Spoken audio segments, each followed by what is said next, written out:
अलंकृत चिगुरे मखनीय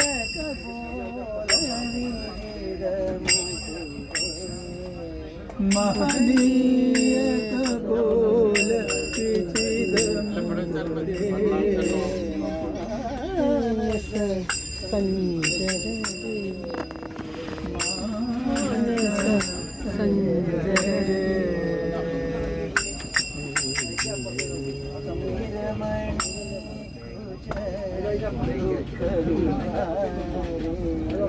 श्रीरमणी कुज दुख विहारे श्रीरमणी कुज दुख विहारे श्रीरमणी कुज दुख विहारे मंदिर मंदारे सेवगजन मंदिर मंदारे परमहंस मुख चंद्र जगोरे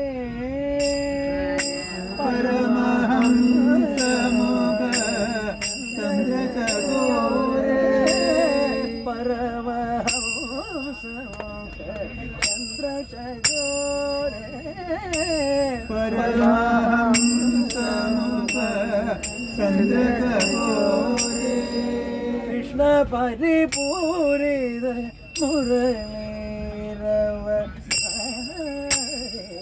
कृष्ण परिपूरित मुरलीरवतारे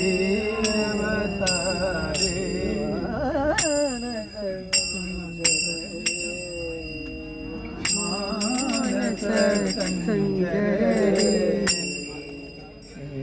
ഈ കീർത്തനം എഴുതിയത് സദാശിവ ബ്രഹ്മചാരി എന്ന് പറഞ്ഞൊരു ഭക്തനാണ്. അവധൂതനായിരുന്നു. 500 വർഷം മുമ്പ് ഇന്നത്തെ മദിരാശിയിൽ അന്ന് ഒരു വലിയൊരു ഗ്രാമപ്രദേശത്ത് ഒരു ഗ്രാമപ്രദേശത്ത് ജീവിക്കുന്ന ആളായിരുന്നു. അത് വസ്ത്രമൊന്നും ധരിക്കില്ല, തനി ഭ്രാന്തനെ പോലെ സഞ്ചരിക്കുക. എപ്പോഴും മഹാദേവനെ കുറിച്ചും കൃഷ്ണനെ കുറിച്ചൊക്കെ ഒരുപാട് പാട്ട് എഴുതിയിട്ടുണ്ട്. ഇത് കൃഷ്ണനെ കുറിച്ചുള്ള കീർത്തനാണ്. അപ്പോൾ അദ്ദേഹം ഭയങ്കര സൗന്ദര്യ ദേശമാണ് കാണാൻ, പക്ഷേ രാമനെ പോലെ സഞ്ചരിക്കുക, അവധൂതന്മാരാണ്. അപ്പോൾ ഇതിന്റെ വീടിനടുത്തൊക്കെ അന്ന് മധുരയിലെ ഉത്സവം ഭയങ്കര പേര് കേട്ടതാണ്. ഒരിക്കൽ ഈ മധുരാപുരി ഉത്സവത്തിലേക്ക് അവിടുത്തെ ധനികരായ ആൾക്കാരൊക്കെ തങ്ങളുടെ മക്കളെയും ഭാര്യമാരെയൊക്കെ കൂട്ടി പോകും. അപ്പം അന്ന് അദ്ദേഹം അവിടെ ഇരിക്കുമ്പോൾ കുറേ പാവപ്പെട്ട കുട്ടികൾ വന്ന് പറയും, ഇവിടുത്തെ എല്ലാവരും പോയി, ഞങ്ങളാരും കൊണ്ടുപോകാനില്ല, അപ്പം നിങ്ങൾ വിഷമിക്കുന്നത് ചോദിക്കും. ഇതിൽ സദാശിവമാചാരി എന്ത് ചെയ്യോ, ഈ 100 കുട്ടികളുണ്ട്, എല്ലാവരും അടുത്തേക്ക് വിളിക്കും, ഒക്കെ വളരെ പാവപ്പെട്ട കുട്ടികളാണ്. എന്നിട്ട് പറയും എല്ലാവരും കണ്ണടയ്ക്കാൻ പറയും, എന്നെ കയ്യിലേക്ക് വിളിക്കാൻ പറയും, എല്ലാവരും കൃഷ്ണ വെച്ചിരിക്കാൻ പറയും. കുട്ടികളൊക്കെ കൃഷ്ണ വെച്ചിരിക്കും. അപ്പോൾ പിന്നെ കണ്ണ് തുറക്കാൻ പറയും. കണ്ണ് തുറന്നപ്പോൾ ഇദ്ദേഹം ഈ കുട്ടികളൊക്കെ മധുരാപുരി ക്ഷേത്രത്തിന് മുമ്പിലെത്തിയിട്ടുണ്ടാവും.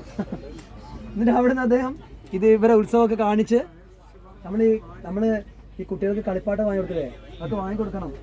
അപ്പോൾ എങ്ങനെ വാങ്ങി കൊടുക്കണം വെച്ചാൽ ഈ ഉത്സവം കാണിച്ച് അദ്ദേഹം പുറത്തേക്ക് കുട്ടികളെ കൊണ്ടുവരും.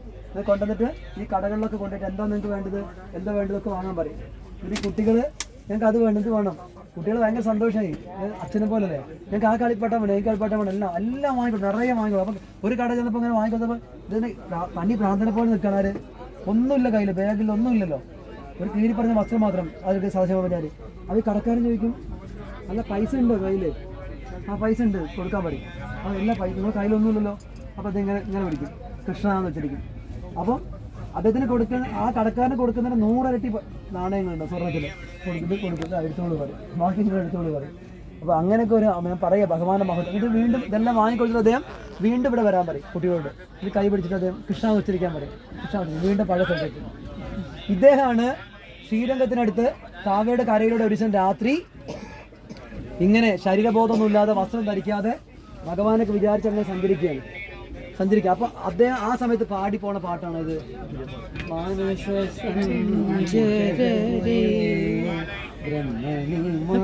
അപ്പോൾ ഈ സമയത്ത് ഒരു മുസ്ലിം രാജാവും അയാളെ പത്നിമാരും കൂടെ, ഒരുപാട് ഭാര്യമാരുണ്ടാവും, അവരൊക്കെ പാടെ ഈ നദിയിൽ സ്നാനം ചെയ്യുന്ന സമയമാണ് രാത്രി.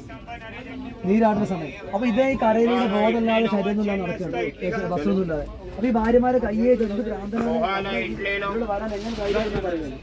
അപ്പൊ ഈ രാജാവിന് കോപം വരികയും അദ്ദേഹം കരയിലേക്ക് കയറി വന്നിട്ട് തന്റെ വാളെടുത്തിട്ട് ഈ സദാശിവനന്ദിയുടെ കൈ ഒറ്റ വെട്ടാണ്. അപ്പൊ ഈ സദാശിവനന്ദിയുടെ കൈ വെച്ചു, ഈ കൈ മുഴുവൻ ചാടും. അപ്പൊ ഇത് ചോരനെ വാദം വിളിക്കുകയാണ്. അപ്പൊ ഇത് കണ്ടിട്ടും ഇദ്ദേഹത്തോട് ബാധിക്കുന്നില്ല, ബാധിക്കാതെ ഈ പാട്ട് പാടിപ്പോവാണ്. അപ്പൊ ഈ മുസ്ലിം രാജാവിന് ഭയങ്കര സങ്കടമായി. ആളെ സാധാരണക്കാരനല്ലേ, ഞാൻ വാള് കൊണ്ട് വെട്ടിയിട്ടും ഇദ്ദേഹത്തൊരു ഇതുമില്ലല്ലോ. അപ്പൊ ഇത് ഓടി ചെന്ന് കാല് പിടിച്ച് പശ്ചാത്തപിക്കും. അപ്പോഴാണ് അദ്ദേഹം അറിയുന്നത് എന്താണ്, അപ്പൊ എന്താ ചോദിക്കുന്നത്. അപ്പൊ അങ്ങനെ കൈ ചോരങ്ങനെ ഒലിക്കുകയാണ്. അപ്പൊ അദ്ദേഹം പറയും സാരല്ല പറയും, അത് ഭഗവാൻ രക്ഷയാണ് പറയും. അപ്പൊ ഈ വരി പാടത് ഏതാ, വീരമണി ദുഃഖവിഹാരേ സേവകജന മന്ദിര മന്ദാരേ. ശ്രീരമണി കുജ എന്താണ്, ലക്ഷ്മി ദേവിയുടെ രാധാദേവിയുടെ ഭർത്താവാണ് എൻ്റെ കൃഷ്ണൻ. ആ കൃഷ്ണൻ സാധിക്കാത്ത ഒന്നുമില്ല. ആ ശ്രീരമണി കുജ ദുഃഖവിഹാരം എന്ന് പാടുമ്പോൾ ആ അവിടെ കിടന്ന കൈയില്ലേ വെട്ടിക്കിടന്ന് അത് അന്തരീക്ഷത്തിലൂടെ പാരി വന്നിട്ട് ഞാൻ കൂടിച്ചേരും. അതാണ് ഭഗവാന്റെ മഹത്വം, ഭഗവാന്റെ ഭക്തന്മാരുടെ മഹത്വം. പ്രസാദമായപ്പോൾ നമുക്ക് എടുക്കാം.